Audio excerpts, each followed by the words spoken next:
Audio Jungle.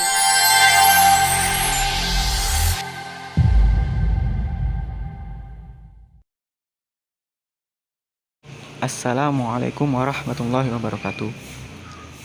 Kita dari kelompok 4 yang beranggotakan Alvina Pramida, Muhammad Alwi Hidayatur Rahman, Ahmad Khairul Fikri Ramadan, dan Wardah Mutaharatun Nafi'ah yang akan menjelaskan materi tentang konsep nubuah dan risalah dalam Islam, peran penting Nabi dan Rasul dalam memahami dan mempraktekkan ajaran Islam. Berikut adalah penjelasannya.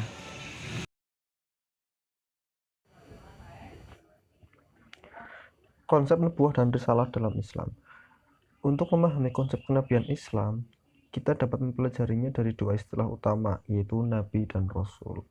Menurut Sayyid Hussein Abbad Al-Jisr, istilah Rasul memiliki arti manusia yang mendapatkan tugas khusus dari Allah untuk menyampaikan pesannya.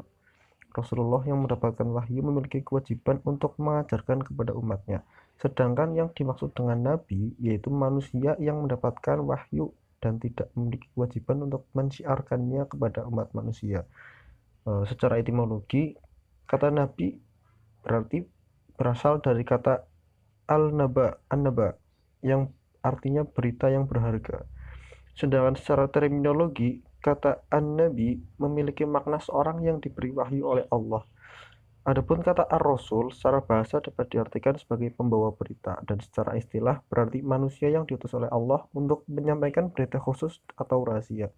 Ahmad Mustafa Ar-Raghib dalam tafsirnya mengatakan bahwa para nabi pada hari kebangkitan nanti akan menjadi saksi bagi umatnya masing-masing. Nubuwah berasal dari kata naba'a yang memiliki arti kabar atau berita dan cerita. Nubuwah adalah wahyu yang diturunkan kepada nabi untuk disampaikan kepada manusia. Jadi, nubuwah adalah orang yang menjadi pilihan Allah untuk menerima wahyunya, dan kenabian adalah sifat atau hal nabi yang berkenaan dengan nabi. Menurut Al-Quran, nubuwah itu hanyalah dianugerahkan kepada siapa saja manusia yang dipilih oleh Allah dari kalangan hamba-hamba yang berhak dan layak memikulnya. Orang yang dianugerahkan dinamakan nabi.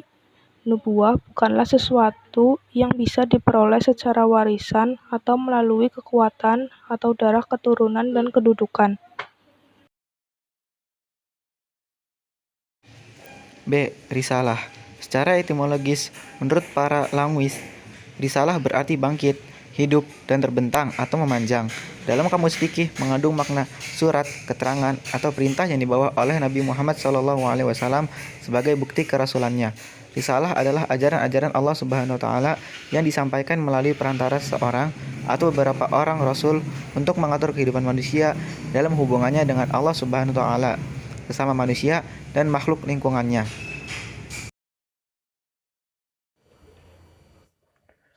Peran Nabi dan Rasul dalam memahami dan mempraktekkan ajaran Islam. Yang pertama adalah kehadiran Nabi dan Rasul sangat penting khususnya kepada manusia dan makhluk-makhluk Tuhan yang lainnya. Tuhan yang bersifat dengan segala sifat yang sempurna, pencipta sekalian makhluk di muka bumi ini. Untuk itulah Tuhan mengutus Nabi dan Rasul untuk membawa manusia kepada kebaikan, kejayaan, dan kesempurnaan. Nabi dan Rasul adalah pilihan Allah yang bertugas memberi petunjuk kepada manusia tentang keesaan Allah dan membina manusia agar melaksanakan aturannya.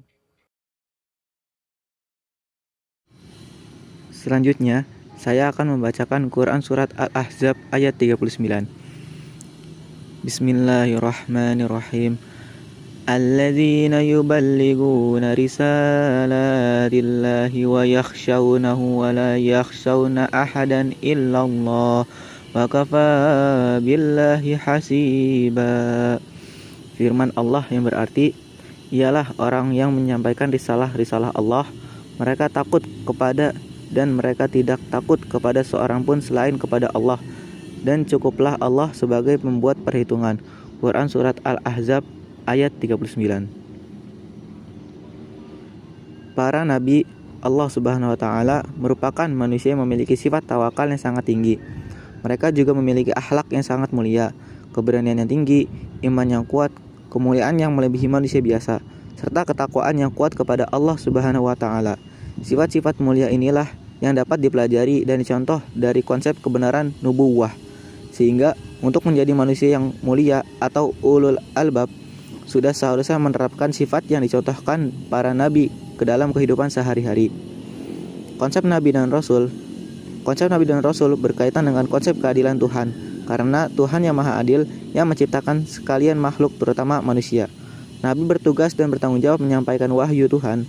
Nabi dipilih sendiri oleh Tuhan daripada kalangan manusia yang sempurna sifat-sifatnya. Sekian penjelasan dari kelompok kami. Kurang lebihnya mohon maaf. Apabila ada salah kata mohon dimaafkan. Wabillahi taufiq wal hidayah.